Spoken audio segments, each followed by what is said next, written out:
Hi, this is Graham Jeacocke. Now, most issues are controversial. I don't know why. I'd like to take a detour first before going on to my view. Now, I think most atheists have heard of the name C.S. Lewis, a Christian writer. Now, he made a remark about another Christian that came before him. Just like John the Baptist said about Jesus, I come before Jesus. And Jesus said, there's a man that comes before me. That kind of thing. Now, C.S. Lewis said, I regard George MacDonald as my master concerning things about Christianity or God, or however you want to define it. Now, before I move on, even that statement itself, I don't know how we should take it, because in the Bible it says you only have one Father, and that's your Heavenly Father. You only have one master. You can't serve two masters. So I don't know if C.S. Lewis is using that expression in a tongue-in-cheek way, but with a serious emphasis that you need to take an interest in George MacDonald. But you see, that's the problem with things. Things can easily get out of hand.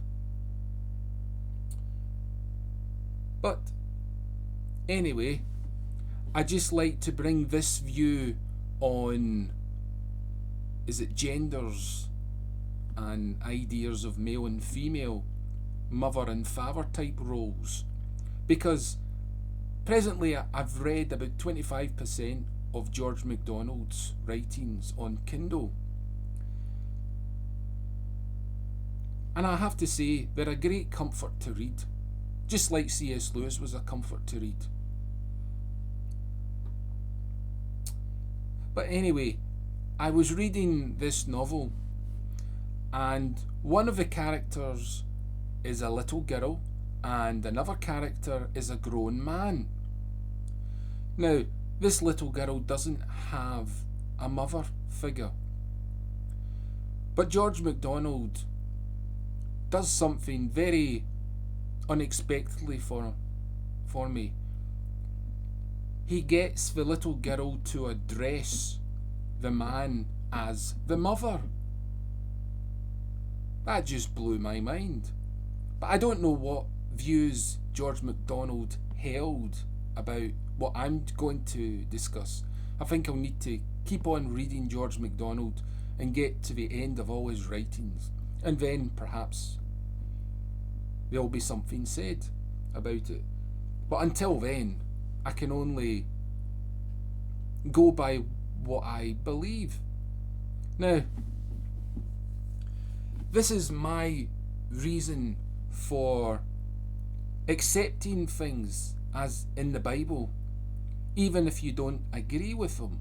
Because, once again, things that you obey you might not necessarily want to agree with or choose. It's because that's what's ordained.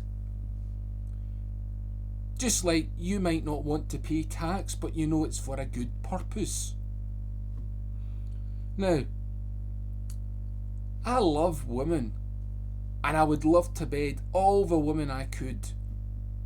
That's me being honest. Just like I devour every piece of music out there to learn, I want to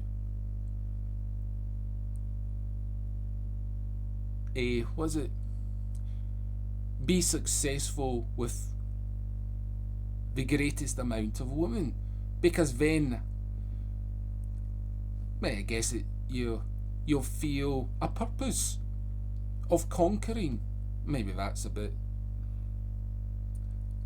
unwise to say that, but well, Hey ho. Anyway, I remember a remark my mother said to me, and she says, oh, what was it? She said, "You have to learn to respect women, right? Because if you want to go round sleeping with women, you never get to respect them, do you? Because you're always trying to satisfy the curiosity that the self has, but that means oppressing the one that you're wanting to get the satisfaction from." Now,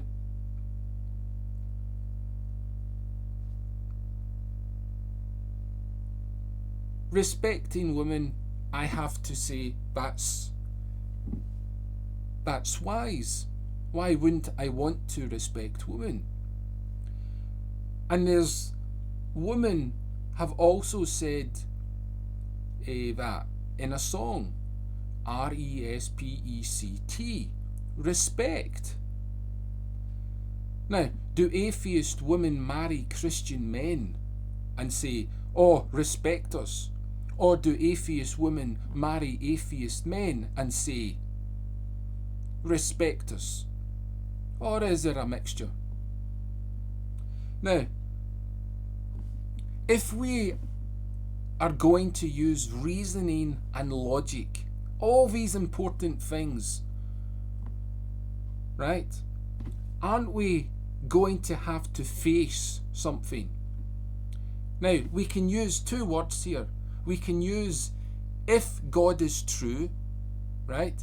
That's for the benefit of my atheist viewers, because I wouldn't say "since God is true," because that shows an affirmation that I believe God exists, and I don't want to be that forward with viewers, because you might find that an aggressive way of thinking. So I'll say, if God is true, right? If God is true, right? Should we not respect God? Because is it not my right to get laid as many times as I can? I mean, why should I give up my right to satisfy myself? It may not be right, but where's the authority that it has to be done?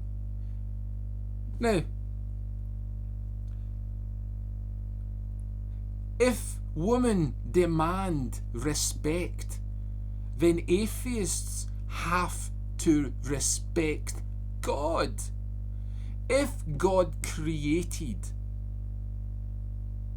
human beings, then He knows what's beneficial for us.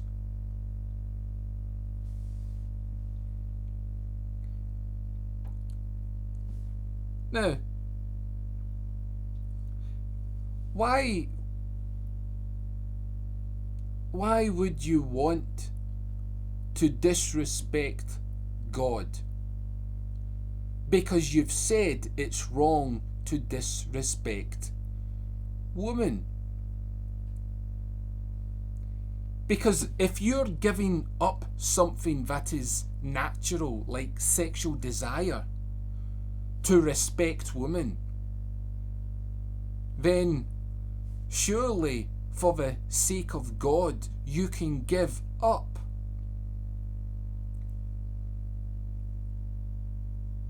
homosexual desires for God. And heterosexuals are judged also, because we are not allowed to have casual sex. So when atheists spout nonsense that, "Oh, you're being a homophobe," well, God is being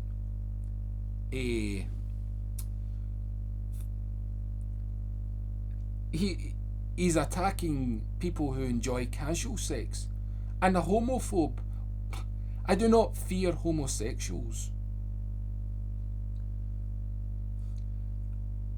It's all about discipline. DISCIPLINE. Discipline.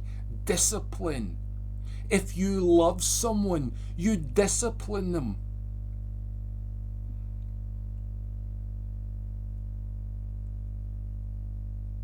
Do your parents, or did your parents not discipline you because they loved you? Or do you discipline your own children because you love them? I mean, emotions are the enemy of reason. Emotions are the enemy of reasoning. Education is the enemy also of reasoning. I've explained in my previous videos why education is the enemy of reasoning. Because you don't allow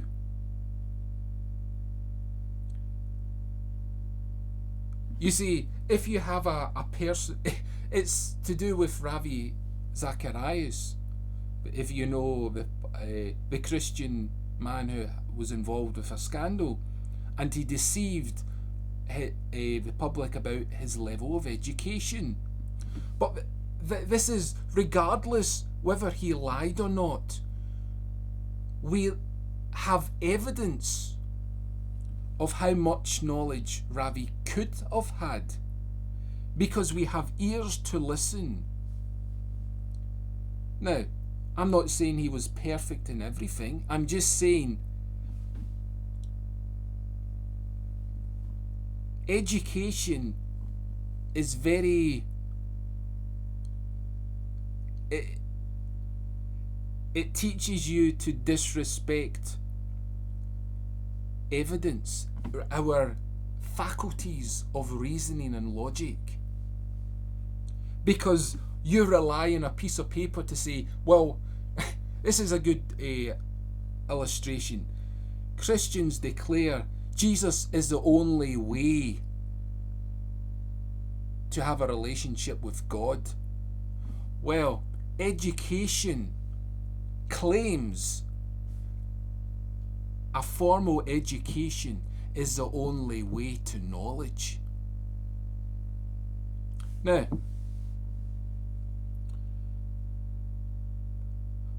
when people learn languages, do all who are successful get qualified in that particular language? No. So we can use reasoning to say, well, this man is knowledgeable. So education has proved to be inefficient at getting truth. All it does, it puffs up the individual to say, look at me, I'm educated. Anyway, getting off point, but getting off point illustrates more effectively what I want to say.